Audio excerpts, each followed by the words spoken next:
Buonasera mga kalamon. So, welcome back to the final installment of the Milan series. So, I just packed my bags at ako ay nag-check out na dito sa hotel. Nandito ako ngayon sa lobby and we are set. Sumakay na ako dito sa transport papunta dito sa Malpensa. So, maraming salamat Hotel Sporting for the accommodation. The long drive kasi it gives you such a great view of Milan. It also gives you time to reflect lang lahat ng mga nangyari for the past few days.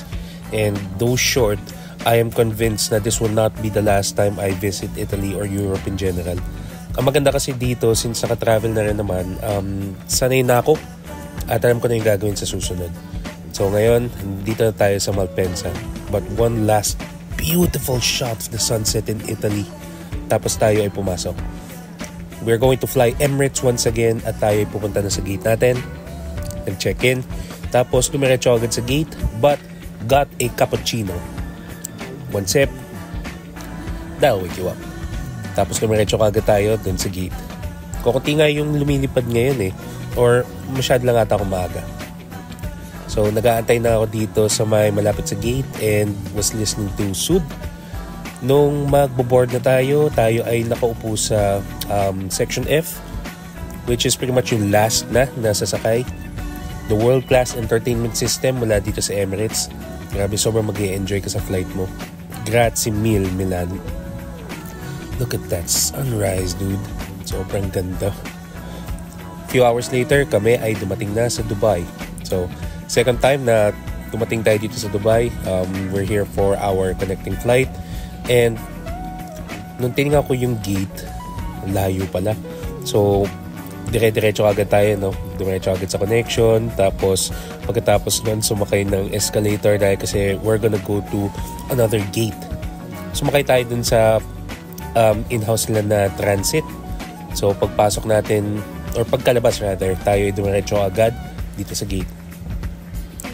And pagdating ko dito, ang dami din natin mga kababayan na kasamang uuwi. Which is very nice. Everybody got into the plane na rin. Madami na rin kasing nag-book din. Full yung flight natin. Pero nothing Emirates can't handle na. Grabe. So until next time talaga Middle East. Pagpasok namin dito sa aeroplano, hindi ako makagit over dun sa business class eh. Pero kontento na ako dito sa economy. So until next time Dubai. Ganda ng view eh, no? So, for the meals, kumuha ako ng chicken. Yes.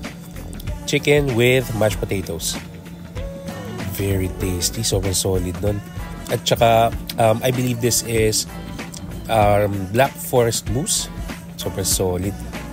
Ito namang dinner meal nila. This is their take on chicken tocino. Isang kagat. Nandun yung tamis. So, it was good.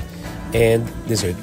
Satisfies your appetite, no? Tumingin ulit sa labas for the view of the clouds in the sky, and a few hours later, touchdown Manila. Can't believe, no? It took me around 16 to 17 hours. So pagdating natin, the usual routines. At pagdating ko dito sa may immigration, shoutout kay Ryan and Joe mula sa Guam. Nice to see you guys. Hope you guys enjoy your stay. So pagkakuha ng bag, pumunta kagad tayo dun sa bagong pick-up point ng Grab. And ang nakakatuwa dito, ang mga gantong oras, ang dami na rin mga OFWs eh. Ang dami ka nakikita ng mga emotional reunions, which is always very touching. Okay, so pagkakuha ng Grab, tayo ay dumiretso na kagad dito sa... And shoutout kay Boss Joseph, yung aking Grab driver. Nanonood daw siya ng videos eh. Appreciate you watching.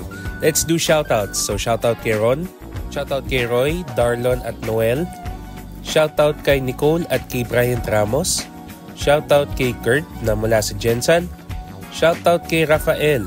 Yes, sir. Shoutout kay Alexander, kay Cheno, at kay Oyoboy.